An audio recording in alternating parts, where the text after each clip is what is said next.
कहते हैं कि होली खुशियों का त्योहार होता है। इस मौके पर लोग एक दूसरे को खुशियां बांटते हैं। लेकिन भारत में एक ऐसा गांव भी है जहां 100 साल से लोगों ने होली नहीं मनाई है।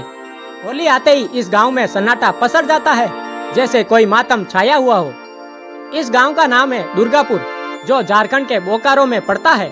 कहा जाता है कि इस गांव में लोग होली पर रंग नहीं खेलते, क्योंकि उनका मानना है कि ऐसा करने से गांव में भयंकर महामारी और आपदा आ सकती है। कहा जाता है कि 9000 की आबादी वाले इस गांव में लोग अपने मर चुके राजा के आदेशों का अभी भी पालन करते हैं और इस डर से सहमे हुए रहते हैं कि उन्होंने राजा की आज्ञा नहीं मानी तो उनका भूत गांव में आकर तबाही मचा देगा।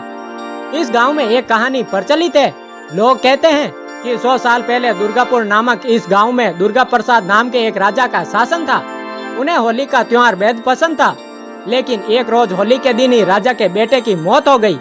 उसके बाद से गांव में जब भी होली का त्योहार मनाया जाता था, वहां या तो सूखा पड़ जाता था या महामारी फैल जाती थी, जिसमें सैकड़ों लोग मारे जाते थे।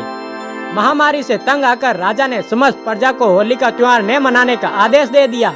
लेकिन कुछ सालों के बाद इत्तेफाक से उस राजा की भी मौत होती है, जो होली के दिन ही हो गई। उसके बाद से ही यहाँ होली का त्योहार न मनाने की एक परंपरा बन गई, जो अब तक चली रही है। उनका मानना है कि अगर राजा के आदेश की अवहेलना की तो उनका भूत गांव में आकर तबाही मचा देगा।